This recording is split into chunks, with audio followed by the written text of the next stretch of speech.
Segera download Apa saja yang Quran disebut oleh Tadabbur, Al-Quran, dia meraih tafsir kebaikan. dalam genggaman Contoh, Anda. bulan Ramadan adalah bulan Al-Quran.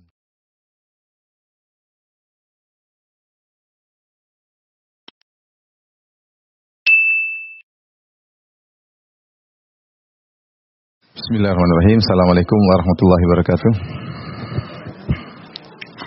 Alhamdulillahi ala ihsani wa syukru lahu ala taufiqihi wa amtinani wa asyhadu an la ilaha illallah wahdahu la syarika lahu ta'ziman li sya'ni wa asyhadu anna Muhammadan abduhu wa rasuluhu da'ila ridwani. Allahumma shalli alaihi wa ala alihi wa ashabihi wa ikhwani. Ikhwan dan akhwat yang dirahmati Allah Subhanahu wa taala, kita masuk pada pembahasan berikutnya, bab 3 tentang rukun iman yang ketiga, iman kepada kitab-kitab Allah Subhanahu wa taala, itu kitab-kitab suci yang Allah turunkan kepada para rasul. Adapun urgensinya ya, jadi iman kepada kitab-kitab suci.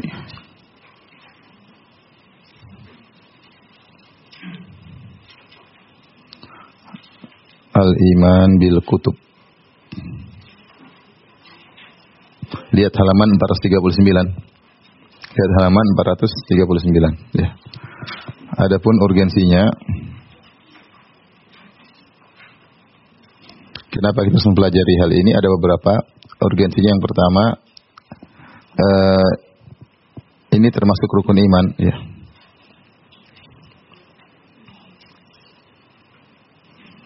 Artinya kalau siapa yang kufur kepadanya, maka dia bukan orang Islam atau imannya batal ya. Dan kalau dia mempelajarinya dengan baik, maka dia akan memiliki akar keimanan yang kuat. Sudah kita gambarkan tentang pohon keimanan, bahwasanya pohon keimanan terdiri atas akar, batang, dan cabang serta daun-daun. Dan iman kepada kitab-kitab suci termasuk akar keimanan. Semakin seorang memperkokoh iman terhadap akar-akar keimanan, maka insya Allah pohon keimanannya semakin besar ya, semakin kokoh. Yang pertama, yang kedua, saya sebutkan situ, Allah yang perintahkan kita untuk beriman kepada kitab-kitabnya.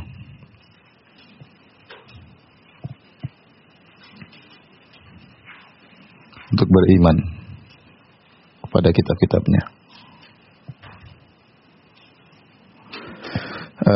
Allah berfirman, wa qul amantu bima anzalallahu min kitab, dan katakanlah, aku beriman dengan kitab yang Allah turunkan kepadaku ya. Aku beriman kepada apa-apa yang Allah turunkan dari kitabnya. Jadi Allah perintah kita untuk menurunkan segala kitab-kitab suci yang Allah turunkan kepada para rasul ya. Kemudian juga dalam Al-Quran An-Nisa 136 kata Allah Subhanahu wa taala, ya ayyuhalladzina amanu aminu billahi wa rasulih ya. Allah berfirman, ya ayyuhalladzina amanu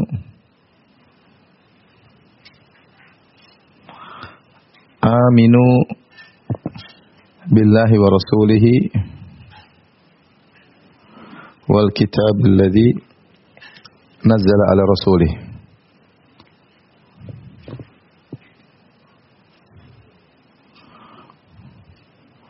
Wal kitab alladhi anzala min qabl.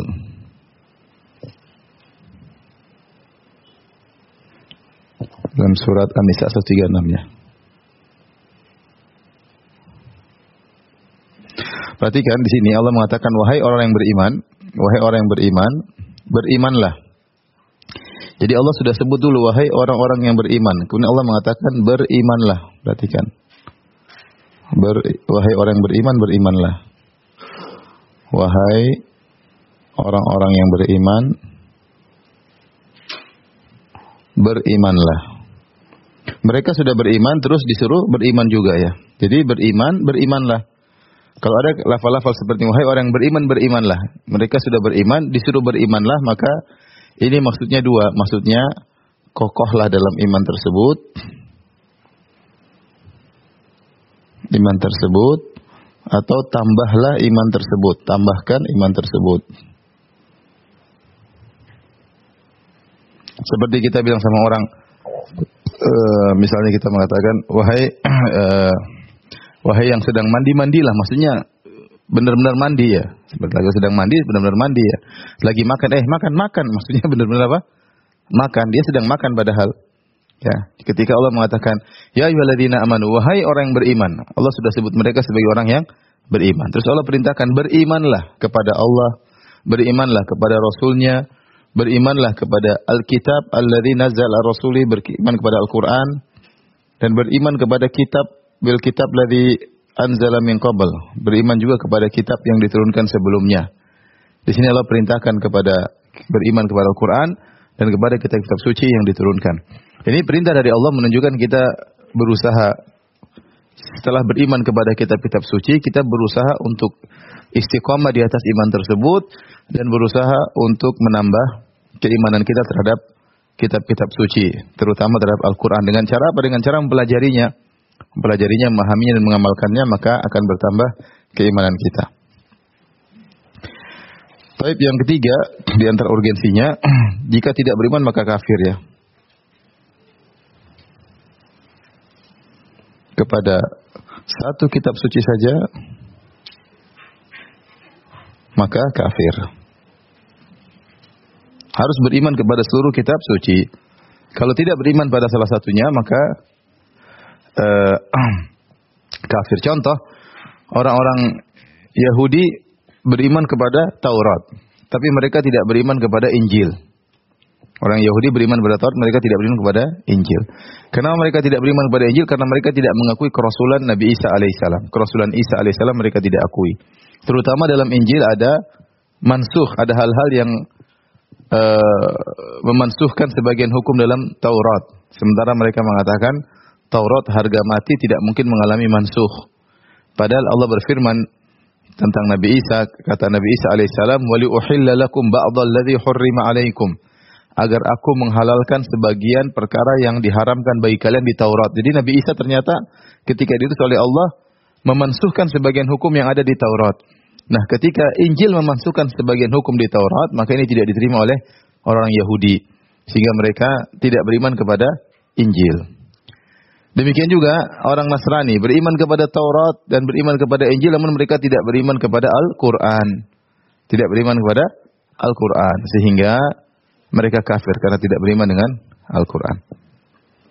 Tapi kita bisa jelaskan ini detail ya. Contoh, perhatikan. Contoh orang Yahudi kafir kepada apa? Injil. Nasara kafir kepada apa? Al-Quran. Demikian juga kalau ada orang yang beriman pada sebagian ayat dan ingkar pada sebagian ayat.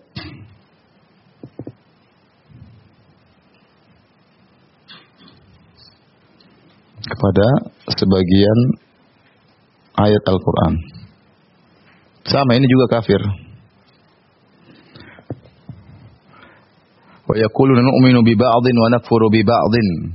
Kata mereka, kami beriman kepada sebagian, kami kafir kepada sebagian. Kata Allah, ulaika humul kafiruna haqqan. Mereka adalah sungguh orang-orang yang kafir. Jadi harus beriman kepada kitab-kitab suci seluruhnya secara total, baik Taurat maupun Injil maupun Al-Quran. Kalau ada yang kafir kepada Injil, maka kafir seperti Yahudi, atau orang Nasara yang kafir kepada Al-Quran, mereka kafir. Atau sebagian orang mengaku Islam, tapi dia kafir kepada sebagian ayat-ayat Al-Quran. Mereka juga kafir karena mereka tidak beriman kepada kitab suci. Allah Subhanahu wa taala berfirman, "Wa may yakfur billahi wa malaikatihi wa kutubihi wa rusulihi wal yawmil akhir faqad dhalla dhalalan ba'ida." Siapa yang kafir kepada Allah, kepada malaikat-malaikatnya, kepada kitab-kitabnya, ya maka dia telah sesat dengan kesesatan yang jauh. Ini Quran surat An-Nisa 4 ayat 136. Kemudian urgensi yang keempat tentunya ancaman siksaan yang pedih bagi orang yang tidak beriman kepada kitab suci. Siksaan yang pedih bagi yang tidak beriman kepada kitab suci. Lihat dalam surat Ghafir 70-72. Ya. Ghafir 70-72. Saya bacakan ayatnya. Alladzina kadzdzabu bil kitabi, dan orang-orang yang mendustakan Al-Qur'an. Wa bima arsalna bihi rusulana, dan juga mendustakan kitab-kitab yang kami turunkan kepada rasul-rasul sebelumnya. Fasawfa ya'lamun, sungguh mereka akan mengetahui. Idzil aglalu fi a'naqihim, tatkala belenggu diletakkan di leher-leher mereka. Wassalasilu yushabun, dan rantai-rantai diikatkan kepada mereka, kemudian mereka ditarik, ya. Fil hamimi, ditarik ke dalam air yang sangat panas. Summa fin nari yusjarun, kemudian mereka dibakar dengan api jahanam. Ini ancaman yang keras bagi orang yang mengingkari Al-Quran maupun kitab-kitab suci sebelumnya. Alladzina kadzdzabu bil kitab bima arsalna bihi rusulana fasawfa ya'lamun idzil aglalu fi a'naqihim wassalasilu yushabun fil hamimi thumma fin nari yusjarun. Kata Allah, orang yang mendustakan Al-Quran dan mendustakan kitab sebelumnya, maka mereka akan tahu ketika belenggu diletakkan leher mereka dan mereka diikat dengan rantai, kemudian mereka digeret ke dalam air yang panas, kemudian dibakar di api neraka jahanam. Inilah kira-kira urgensinya kita beriman kepada kitab suci. Tapi kita akan bahas pembahasan berikutnya. Ini sudah, Ibu-ibu?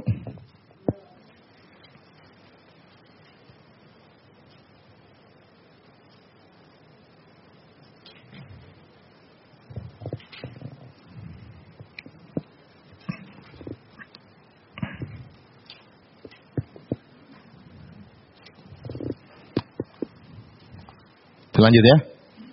Sudah, Ibu? Sudah atau belum? Belum. Dicatat apa difoto? Difoto aja dulu ya.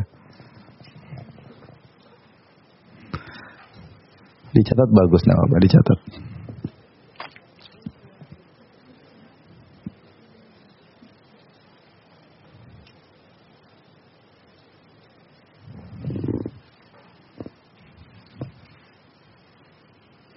Baik, kita akan bahas sekarang tentang hikmah-hikmah diturunkannya kitab-kitab Allah Subhanahu wa taala ya. Ada beberapa hikmah yang disebutkan oleh para ulama tentang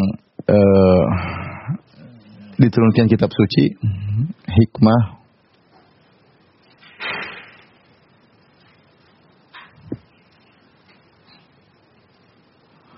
diturunkannya kitab suci.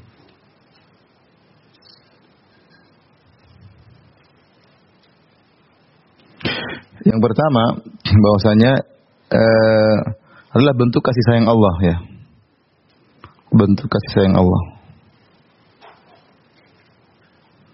Makanya dalam surat Ar-Rahman Allah berfirman, Ar-Rahman 'allamal Qur'an ya. Kata Allah, Ar-Rahman 'allamal Qur'an. Yaitu Allah Maha Ar-Rahman, artinya Allah Maha Penyayang. Allah Maha Penyayang. Kemudian di antara konsekuensi Allah Maha Penyayang, 'allamal Qur'an. Konsekuensinya Allah mengajarkan apa? Al-Qur'an. Jadi sesungguhnya turunnya kitab suci adalah bentuk kasih sayang Allah kepada makhluk yang Allah ciptakan. Ya.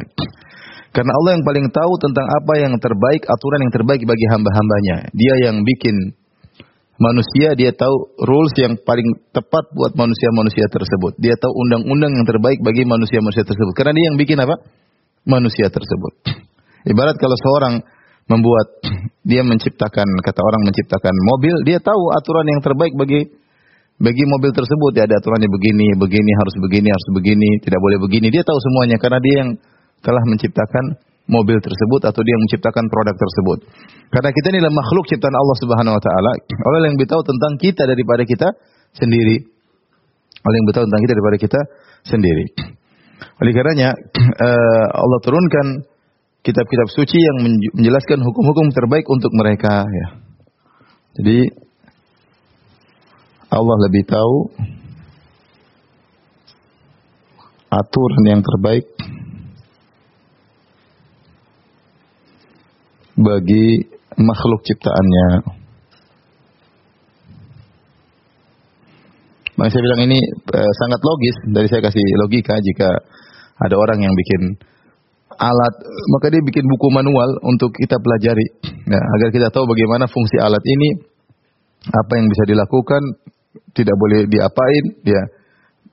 Maka ketika Allah menciptakan manusia, Allah turunkan aturan yang terbaik bagi mereka. Hukum-hukum yang terbaik, ya. Makanya aturan Allah yang terbaik, ya. Makanya Allah mengatakan afa hukmal jahiliyati yabghun. Ya. Apakah ingin mereka mencari hukum-hukum jahiliyah selain hukum Allah Subhanahu wa taala? Ya. Wa man ahsanu minallahi hukman. Siapa hukum yang lebih baik daripada hukum siapa? Allah Subhanahu wa taala. Lihatlah hukum manusia yang dibuat sekarang, peraturan, ya. Peraturan tersebut ada yang setuju, ada yang enggak setuju, terkadang cocok, nanti lain kali dirubah, direvisi, hanya cocok pada zaman tertentu, zaman berikutnya sudah dirubah. Dan itulah produk-produk manusia yang penuh dengan kekurangan, ya. Adapun peraturan yang dibuat oleh Allah Subhanahu wa taala maka jelas benar, sempurna dan berlaku untuk seluruh zaman, setiap tempat dan setiap waktu, ya. Oleh karenanya datanglah peraturan Allah dalam Al-Quran, ada larangan, ada perintah. Ada larangan, ada perintah. Jadi intinya hikmah diturunkannya Alkitab, kitab-kitab suci adalah agar manusia lebih bahagia, lebih tentram, dan karena Allah lebih tahu tentang apa yang terbaik buat mereka. Makanya Allah berfirman, ayahsabul insanu ayyutraka suda. Apakah manusia menyangka diciptakan kemudian dibiarkan begitu saja? Tidak, mereka tidak dibiarkan begitu saja. Mereka akan diperintah dan mereka akan dilarang. Perintah larangan tersebut termaktub dalam kitab suci. Yang itu semua demi kebaikan mereka. Kemudian yang kedua, hikmah bahwasanya kitab suci adalah sumber kebahagiaan.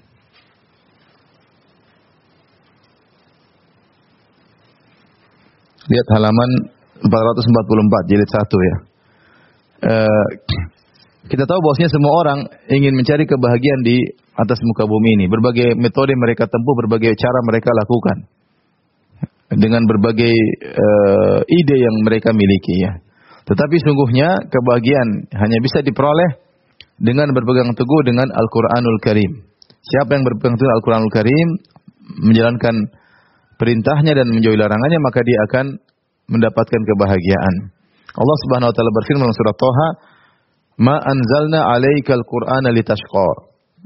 Kami tidak menurunkan Al-Qur'an kepada engkau wahai Muhammad agar engkau sengsara, tapi kami turunkan Al-Qur'an agar engkau bahagia. Allah juga berfirman, "Wa man a'rada 'an dzikri fa inna lahu ma'isyatan dhanka." Siapa yang berpaling dari peringatanku dari Al-Qur'an, fa inna lahu ma'isyatan dhanka, maka dia akan mendapatkan kehidupan yang menyesakkan. Orang yang jadi Al-Qur'an dia pasti sengsara, meskipun dia berada di kemewahan dalam kehidupan yang penuh dengan kekayaan, dia akan sengsara, ya, jika dia menjauh dari Al-Quran. Allah juga berfirman, wa yunazzilu minal Qur'an, wa yunazzilu minal Qur'ani ma huwa shifaa'u wa rahmatul lil mu'minin. Kami turunkan Al-Quran yang dia merupakan syifa, obat dan rahmat bagi kaum mukminin. Al-Quran adalah obat bagi manusia, termasuk obat penyakit hati. Allah juga berfirman, ya ayuhan nasu qad ja'atkum mau'izatun mir rabbikum wa shifaa'un lima fis sudur. Wahai manusia sekalian, telah datang kepada kalian mau'izah, yaitu nasihat dari Rabb kalian, wa shifaa'un lima fis sudur, dan obat bagi penyakit yang ada di dada, ya. Jadi Al-Qur'an adalah sumber kebahagiaan, ya. Al-Qur'an, ya, siapa yang berpaling darinya maka akan sengsara.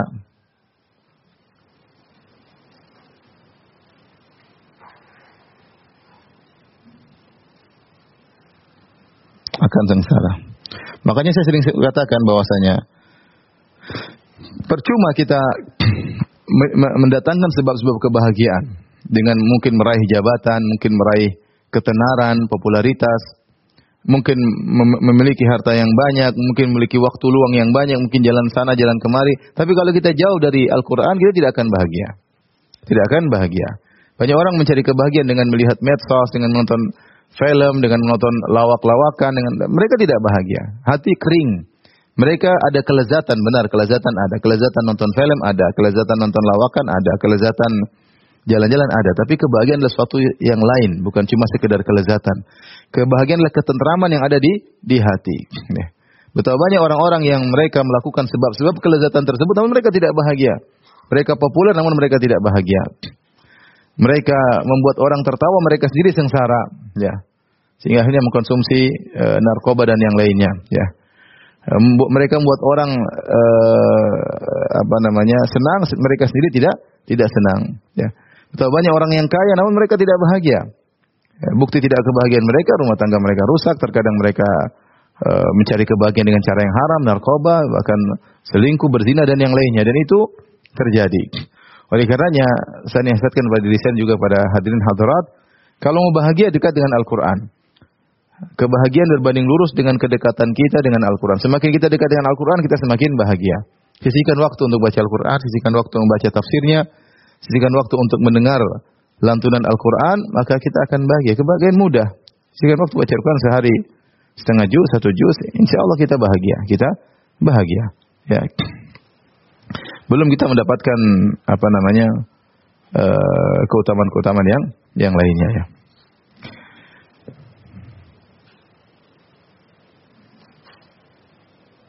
Karena subhanallah, saya ketemu dengan beberapa orang yang mereka sering baca Al-Quran, apalagi penghafal Al-Quran. Mereka tidak pikun.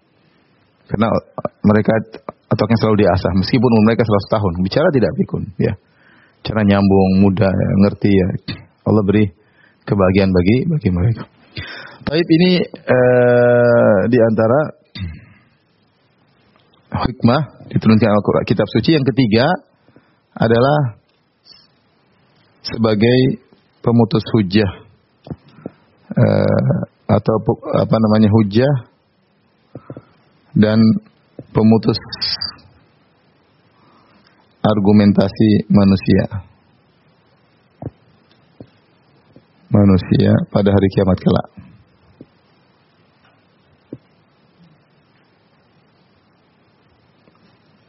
Ketika hari kiamat kelak orang-orang tidak bisa berkilah, ya, karena Allah Subhanahu wa taala sudah turunkan Al-Qur'an dan Allah sudah utus Rasul. Mau berkilah apa lagi? Kalian tinggal menjalankan. Tidak ada alasan untuk mengatakan kami tidak berkesempatan untuk beriman, kami begini, kami enggak ada alasan. Al-Qur'annya ada dan pembawa Al-Qur'an tersebut juga ada. Allah berfirman, "Rusulan mubasysyirin wa mundzirin." Para rasul kami utus sebagai pemberi kabar gembira dan sebagai pemberi peringatan. Li'alla yakuna lin-nasi 'ala Allahi hujjatun ba'dar rusul. Agar orang-orang tidak punya hujjah, argumentasi punya alibi atau alasan di hadapan Allah setelah diutusnya para rasul. Hari kiamat kelak mereka tidak bisa cari alasan.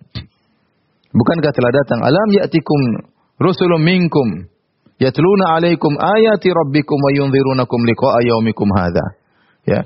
Dalam surat Az-Zumar, ketika orang-orang kafir, wasiqal ladzina kafaru ila jahannama zumara, maka digiringlah orang-orang kafir kepada neraka jahanam berkelompok-kelompok, hatta idza ja'uha futihat abwabuha. Ketika mereka tiba di neraka jahanam, dibukalah pintu-pintu neraka jahanam. Wa qala lahum khazanatuha, kemudian para penjaga neraka jahanam berkata, alam ya'tikum rusulun minkum, bukankah telah datang kepada kalian rasul-rasul dari kalian sendiri, yatluna 'alaikum ayati rabbikum, yang membacakan kepada kalian ayat-ayat Rabb kalian, wa yunzirunakum liqa'a yaumikum hadza, dan telah memperingatkan kalian bahwasanya kalian akan bertemu dengan hari ini. Qalu bala, kata mereka tentu sudah. Tidak ada dalil, tidak ada argumentasi. Kecuali kalau rasul tidak diutus, kecuali kalau kitab suci enggak ada, mungkin masih bisa berargumentasi. Ini kitab suci ada, rasul sudah ada, hadis-hadis juga banyak. Mau apalagi alibi dan dalih yang bisa disampaikan. Makanya para penghuni neraka mengatakan, alam ya'tikum rusulun minkum yatluna 'alaikum ayati rabbikum. Bukankah telah datang kepada kalian para rasul yang membacakan ayat-ayat dari Rabb kalian, itu membacakan kitab suci. Sehingga tidak ada alasan bagi seorang untuk kufur pada hari kiamat kelak, mencari alibi atau dalih untuk menyelamatkan diri mereka. Tapi inilah hikmah diturunkannya kitab-kitab suci. Kemudian kita akan bahas tentang definisi Alkitab. Definisi Alkitab. Sederhana, Alkitab secara bahasa ya diambil dari kata kataba yang artinya jama' wa dhamm, yaitu mengumpulkan. Ya, saya sebutkan di halaman 445, ibu-ibu bisa baca. Secara bahasa Alkitab artinya sesuatu yang dikumpulkan, artinya lembaran-lembaran yang dikumpulkan dalam suatu buku, ya disebut dengan kitab. Makanya dalam bahasa Arab al-katibah yaitu ada huruf ka, ta dan ba, kaf, ta dan ba itu artinya yang dikumpulkan. Contohnya al-katibah artinya pasukan karena kumpulan prajurit-prajurit. Al-kutab artinya madrasah yang merupakan kumpulan para murid-murid. Al-kitab artinya buku yang merupakan kumpulan dari kitab-kitab, bab-bab, pasal-pasal dan lain-lain. Jadi al-kitab secara bahasa etimologi artinya yang dikumpulkan.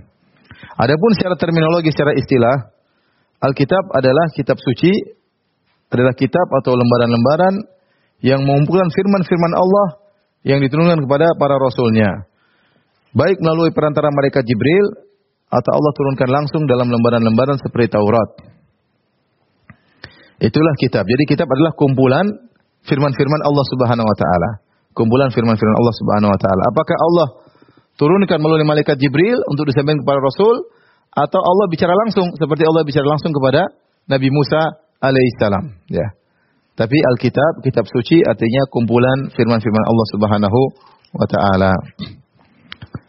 Baik, lihat halaman 449 kita bahas tentang proses turunnya kitab suci. Sudah Ibu? Tadi kita katakan kitab Alkitab, kitab suci adalah kumpulan firman-firman Allah.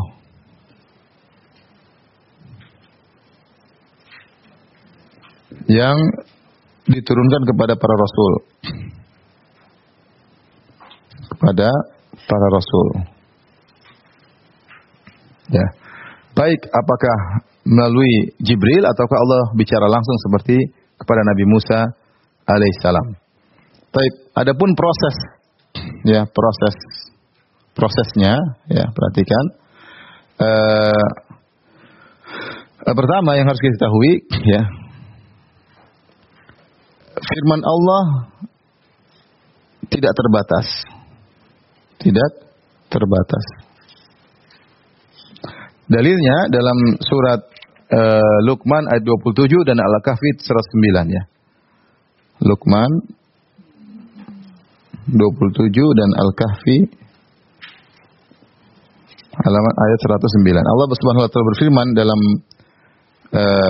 surat Luqman, "Walau anna ma fil ardi min syajaratin aqlam." Kata Allah, seandainya di atas muka bumi ini semua pohon-pohon jadi pena, dijadikan pena. Kemudian wal bahru yamudduhu min ba'di sab'ati abhur, ma nafidat kalimatullah. Seluruh pohon ini dijadikan pena, bayangkan satu pohon bisa jadi berapa pena? Satu pohon kalau kita tebang jadi pena banyak kan? Kecil-kecil banyak sekali pena. Kemudian lautan dijadikan tinta. Bahkan lautan di atas muka bumi dijadikan tinta. Bahkan ditambah dengan 7 lautan lagi. Ada 8 lautan. Lautan di atas muka bumi 1. Ditambah 7 lagi lautan. Seandainya ada lautan di atas muka bumi dikumpulkan seluruhnya, ditambah lagi 7 yang semisalnya untuk dijadikan tinta, mana fidat kalimatullah, maka firman Allah tidak akan habis. Firman Allah tidak akan habis. Artinya firman Allah tidak terbatas. Firman Allah sangat banyak. Demikian juga dalam surat Al-Kahfi 109. Qul law kana al-bahru midadan li kalimati rabbi. Katakanlah seandainya lautan menjadi tinta untuk menulis kalimat-kalimat Allah, lana fidal bahru, maka akan habislah lautan untuk menulis qabla an tanfada kalimatu rabbi, sebelum kalimat rabbi, kalimat Allah selesai. Walau ji'na bimithlihi madada, meskipun kami datangkan lautan yang kedua. Jadi maksud saya, firman Allah itu firman artinya kalimat-kalimat Allah tidak terbatas. Oleh karena di sini kita tahu bahwasanya tidak terbatas. Nah, kitab suci adalah sebagian daripada firman Allah, paham? Kitab suci bukan seluruh firman Allah. Karena firman Allah tidak terbatas. Bukan seluruh firman Allah. Tapi hanya apa? Hanya sebagian. Dari firman Allah.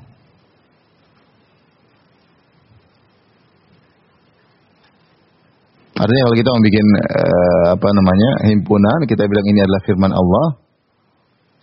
Tapi firman Allah tidak terbatas tentunya, ya. Maka ini hanyalah sebagian aja. Ini adalah kitab suci.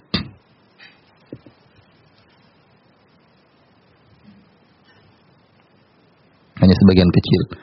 Kitab-kitab suci. Ya. Jadi himpunan dari firman-firman Allah sendiri tidak terbatas. Allah tidak terbatas. Meskipun himpunan ini mungkin tidak pas karena lingkaran menunjukkan keterbatasan ya. Tapi ini sekedar gambaran saja bahwasanya kitab suci itu adalah bagian kecil dari firman Allah Subhanahu wa taala. Baik. Kitab suci pun perhatikan ini yang kedua. Ya, yang kedua, kitab-kitab suci yang sampai kepada kita yang informasinya sampai kepada kita tidak semua ya. Tidak semua. Hanya lima kitab suci. Padahal para rasul sangat banyak. Para rasul sangat banyak. Lebih dari 5 para rasul aja banyak. Dan setiap rasul diberikan kitab suci oleh Allah Subhanahu wa taala. Sebagian mereka, banyak di antara mereka diberikan kitab suci oleh Allah Subhanahu wa taala. Namun yang sampai kepada kita cuma 5. Lihat halaman 450 ya. 5 tersebut ya di antaranya adalah Suhuf Ibrahim. Suhuf Ibrahim alaihissalam. Suhuf artinya lembaran-lembaran.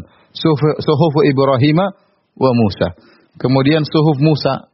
Suhuf Musa. Lembaran-lembaran yang Allah berikan kepada Suhuf jamaah dari Sahifah. Sahifah artinya lembaran. Suhuf artinya lembaran-lembaran yang Allah berikan kepada Nabi Musa. Apakah lembaran tersebut adalah Taurat? Ada khilaf di kalangan para ulama. Ya. Tapi taruhlah kita menganggap dia Taurat ya. Taurat.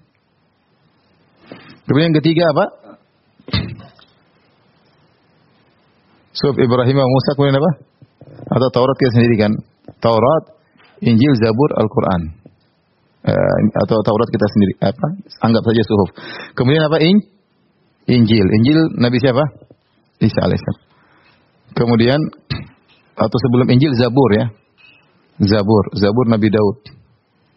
Nabi Daud alaihissalam. Kemudian Injil Nabi apa?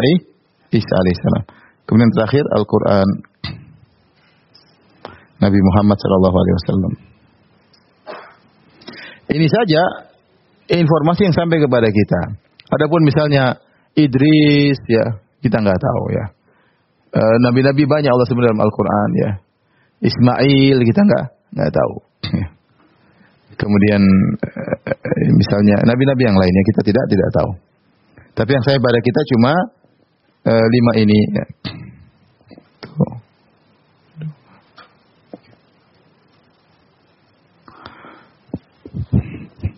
Kemudian informasi tentang Suhuf Ibrahim pun juga terbatas.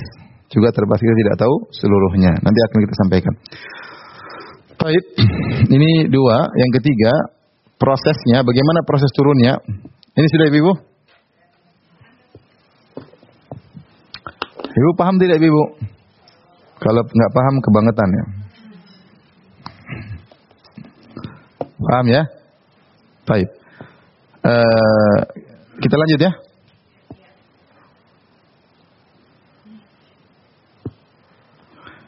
Proses turun wahyu.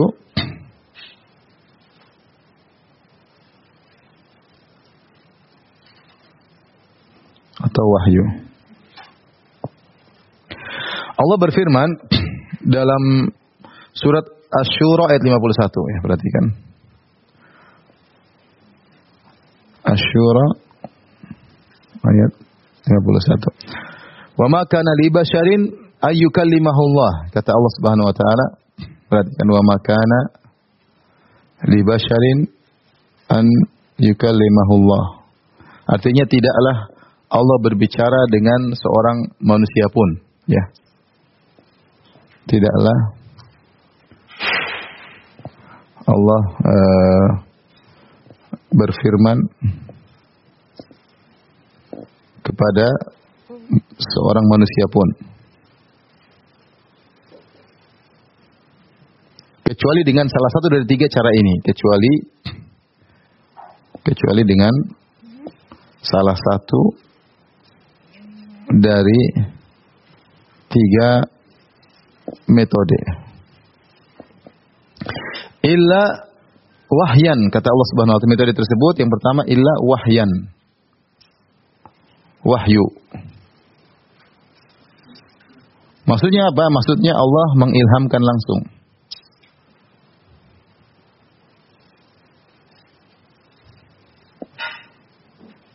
Langsung kepada sang Rasul. Pada sang Rasul tanpa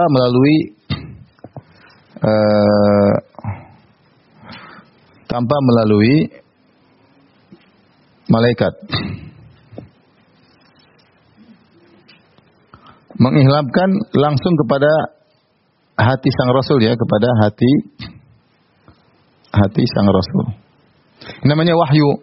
Tiba-tiba Allah memberikan wahyu kepada Nabi Shallallahu Alaihi Wasallam atau kepada nabi-nabi yang lain tanpa melalui perantara malaikat Jibril. Kata Allah, illa wahyan, ya. Au min wara'i hijab, au min wara'i hijab, atau di balik tabir, di balik hijab. Ini maksudnya adalah Allah berbicara langsung dengan sang Rasul. Kalau tadi memberi wahyu, mengilhamkan, sekarang berbicara langsung dengan sang Rasul. Contohnya siapa? Siapa yang Allah berbicara langsung? Siapa saja? Nabi Musa alaihissalam. Kemudian siapa? Nabi Adam sama siapa? Nabi Muhammad SAW. Nabi Muhammad di mana? Isra, Mi'raj. Nabi Adam dalam Al-Quran, ya Adam, banyak Allah berkata, wahai Adam, wahai Adam, wahai Adam. Paham? Kemudian, ya Musa dalam Al-Quran juga banyak. Ini contoh nabi-nabi yang Allah bicara langsung dengan mereka. Ada Nabi Adam, ada Nabi Musa, ada Nabi Muhammad SAW. Ini cara kedua. Cara pertama, cara kedua. Cara ketiga, au yursila rasulan fayuhiya bi'idnihi ma yasha. Atau mengutus Rasul.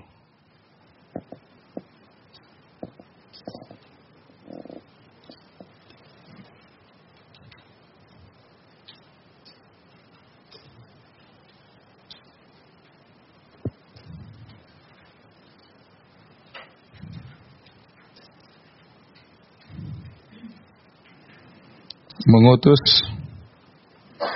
Rasul malaikat. Ya. Lalu malaikat menyampaikan kepada Rasul manusia. Menyampaikan kepada sang Rasul manusia. Ya, ini cara yang ketiga, ya. Cara yang ketiga, ya. Inilah cara proses turunnya kitab suci. Proses turunnya kitab suci. Baik, kita akan bahas proses yang cara ketiga. Cara pertama jelas Allah mengilhamkan kepada Nabi, kemudian Nabi pun menyampaikan kepada umatnya. Atau miwarai hijab, Allah berbicara langsung. Ya, Allah bicara dengan Musa, ya. Wa matil kabiyaminika ya Musa, wahai Musa, apa yang berada di tangan kananmu? Qala hiya asaya, karena Musa inilah tongkatku, aku gunakan untuk ini, untuk anu. Ya, jadi Allah bicara langsung. Yang jadi permasalahan yang ketiga ini, Allah mengutus Rasul untuk menyampaikan kepada Rasul dari manusia. Jadi Allah dari Jibril, jadi Allah, ya, gampangannya Allah, kemudian kepada siapa? Jibril, kemudian kepada Rasulullah misalnya Rasulullah sallallahu alaihi wasallam, Jibril alaihissalam, Rasulullah. Nah,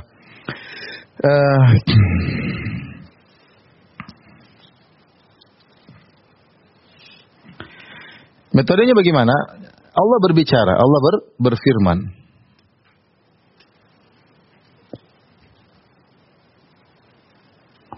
Allah berfirman atau berbicara kepada Jibril dengan suara yang didengar. Dan ini akidah Ahlus Sunnah wal Jamaah. Setelah itu berikutnya didengar oleh Jibril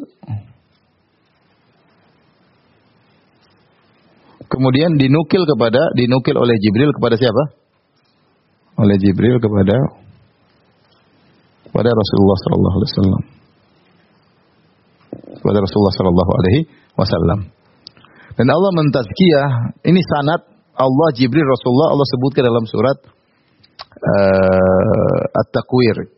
Kata Allah, innahu laqaulu rasulin karim. Dhi quwwatin 'inda dzil 'arsy makin, muta'in thumma amin, wa ma sahibukum bimajnun. Wa laqad ra'ahu bil ufuqil mubin, wa ma huwa 'alal ghaibi bidhanin, wa ma huwa biqauli syaitanir rajim. Kata Allah Subhanahu wa taala, sungguhnya Al-Qur'an itu adalah qaulu rasulin karim, adalah ucapan yang dinukil oleh seorang rasul yang mulia, maksudnya malaikat Jibril. Dzi quwwatin 'inda dzil 'arsy makin.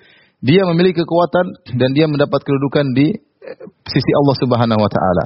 Muta'in samma amin, dan dia adalah malaikat yang ditaati oleh malaikat-malaikat yang lainnya dan dia terpercaya. Jadi Allah mensifati malaikat Jibril dengan apa? Amin, terpercaya. Setelah Allah memuji malaikat Jibril, Allah memuji Nabi Muhammad. Wa ma sahibukum bimajnun, sungguhnya teman kalian Muhammad bukanlah orang gila.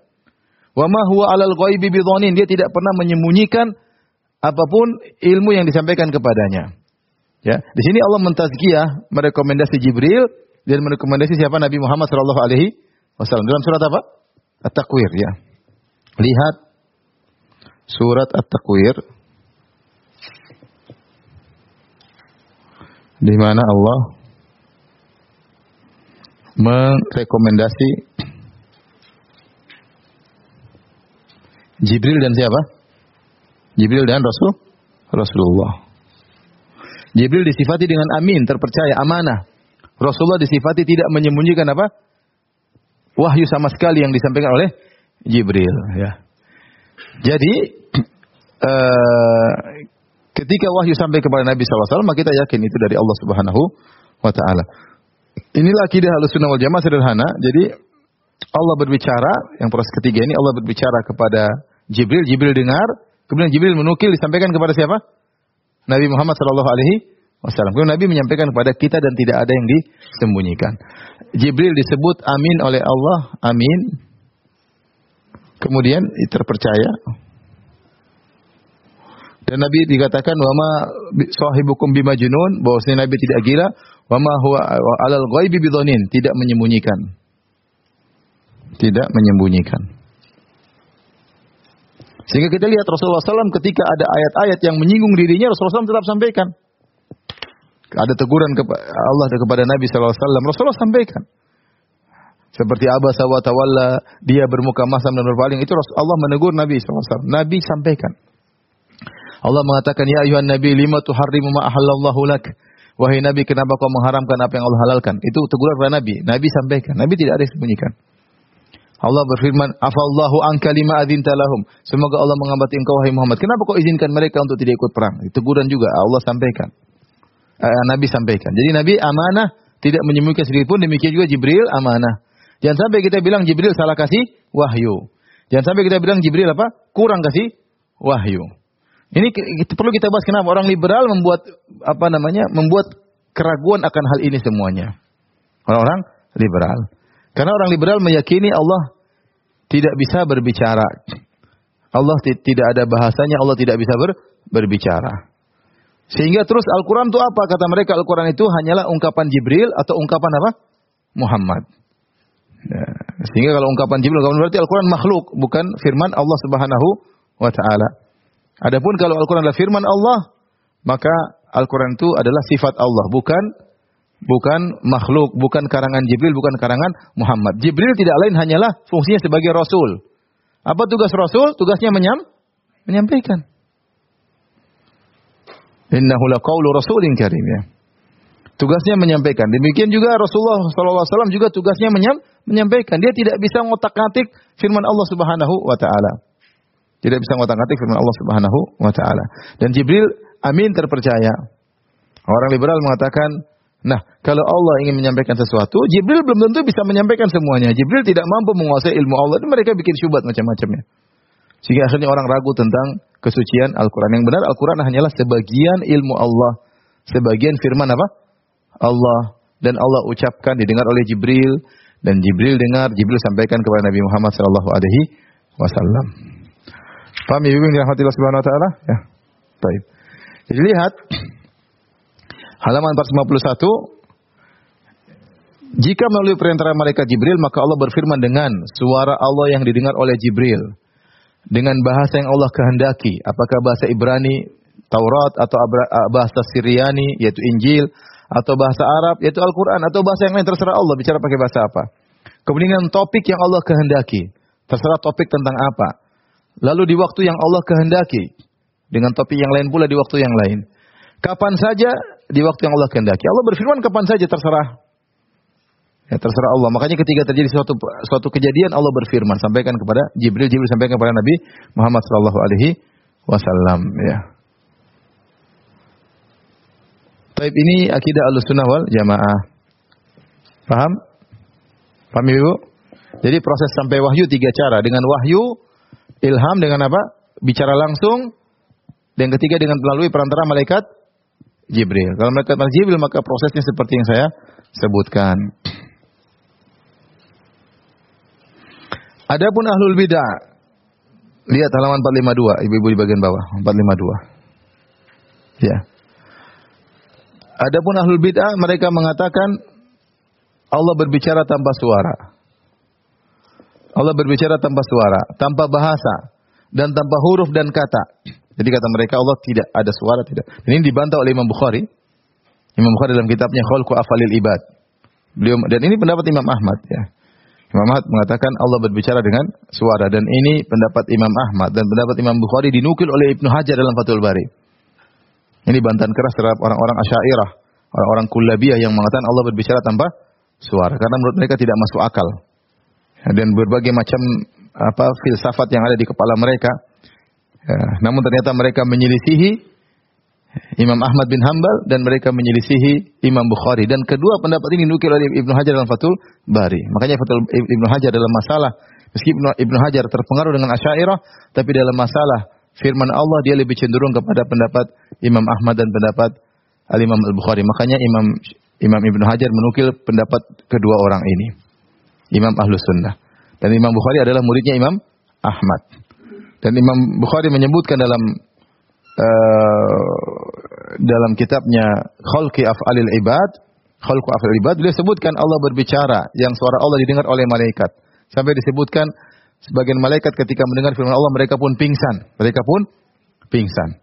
Adapun malaikat bicara dengan malaikat tidak terjadi apa-apa. Ini menunjukkan suara Allah tidak sama dengan suara makhluk. Suara Allah tidak sama dengan suara makhluk. Demikian juga Nabi mengatakan yasma'u man ba'ud kama yasma'u man qarub. Allah berfirman pada hari kiamat kelak, fayunadi, Allah menyeru dengan seruan bisautin, dengan suara yasma'u man ba'ud kama yasma'u man qarab, yang dekat maupun jauh sama saja mendengarnya.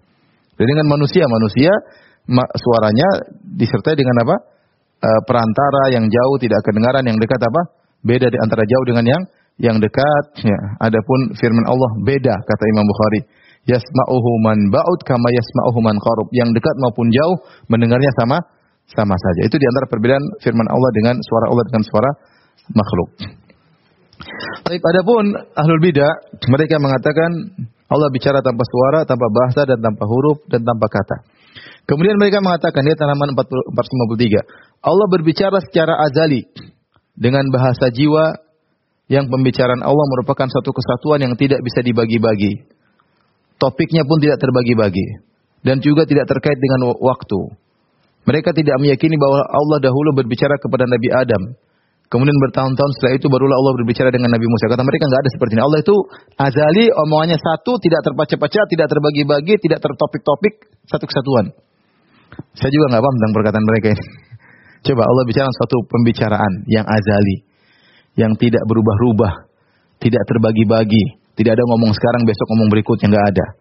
Jadi mereka tidak meyakini dulu Allah bicara Nabi Adam, kemudian bicara Nabi Musa. Kalau kita gampang, ya dulu Allah bicara Nabi Adam pada waktunya, ngomong dengan Nabi Musa pada waktunya. Mereka enggak bisa paham seperti ini. Kata mereka enggak ada seperti itu.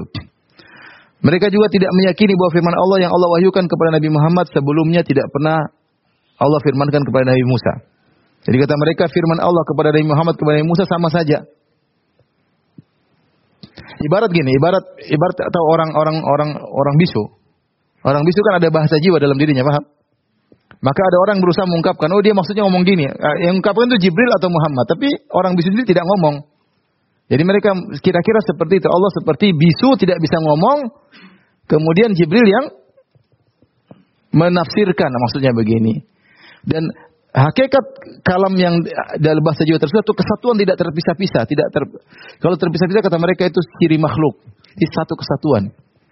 Tidak ada berkata Toha ma anzalna alaik. Ini mereka nggak bisa. Ini namanya Toha dulu, baru ma anzalna, baru alaika terus. Nggak bisa. Kata mereka nggak ada urutan. Jadi mereka, ya, saya juga nggak tahu bagaimana mereka seperti ini.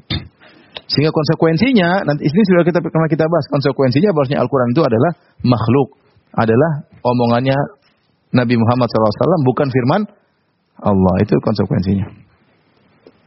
Mereka juga tidak meyakini bahwa firman Allah kepada Nabi Muhammad bukanlah firman Allah kepada Nabi Isa. Mereka juga tidak meyakini bahwa firman Allah kepada Muhammad adalah sebagian dari firman Allah saja. Jadi nggak ada sebagian, nggak ada. Firman Allah satu kesatuan, tidak ada sebagian-sebagian, tidak ada pembagian, tidak ada beda satu dengan yang lain, nggak ada. Makanya mereka mengatakan firman Allah itu kalau diungkapkan dengan bahasa Ibrani jadilah Taurat, diungkapkan dengan bahasa Arab jadilah Al-Quran, diungkapkan dengan bahasa Syriani jadilah Injil. Ini omong kosong. Kita tahu Taurat isinya bukan apa? Injil. Jadi seakan-akan cuma terjemahan bahasa jiwa Allah yang tanpa suara diterjemahkan dengan bahasa. Coba saya bagikan begini. Adapun firman Allah menurut Ahlul Bidah.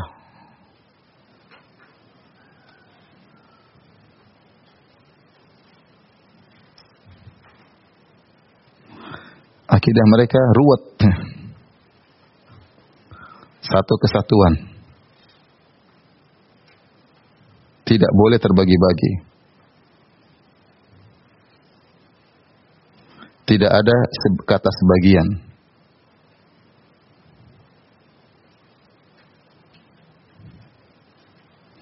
Kemudian azali. Ya.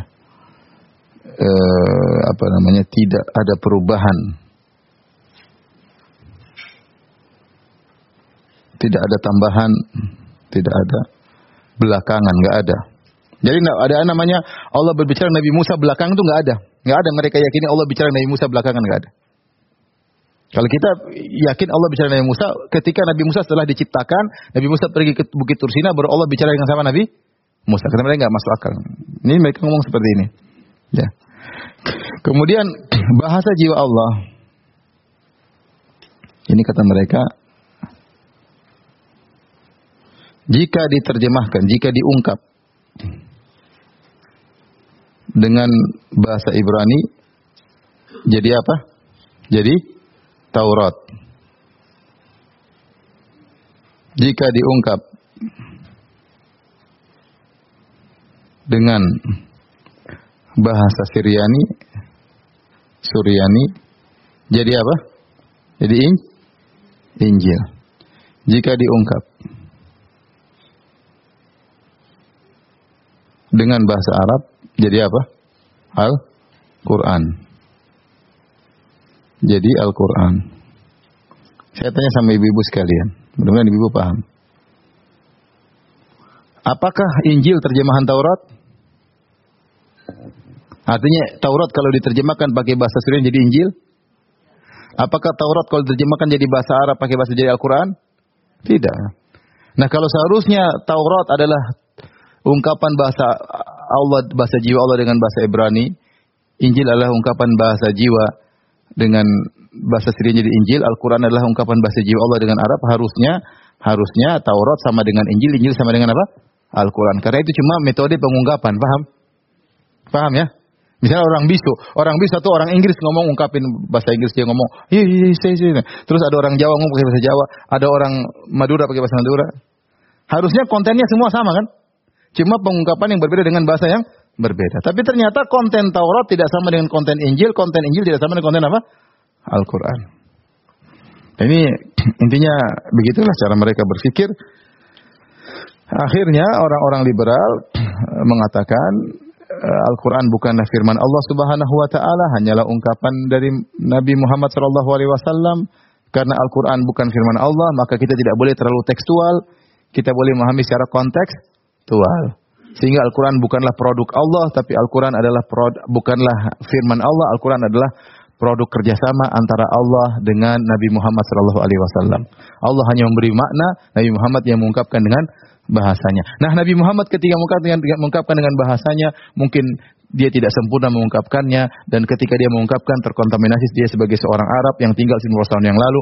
Intinya mereka mengatakan jangan terlalu tekstual dengan Al-Quran, sehingga kita harus kontekstual, memahami dengan di luar konteks yang mereka namakan dengan tafsir hermeneutika. Ini saja yang saya sampaikan, Ibu rahmatillah subhanahu wa ta'ala. InsyaAllah akan kita lanjutkan pada pembahasan yang lain. Demikian saja kajian kita. Subhanakallah bihamdik. Asyhadu an la ilaha illa anta astaghfiruka wa atubu ilaik. Assalamualaikum warahmatullahi wabarakatuh.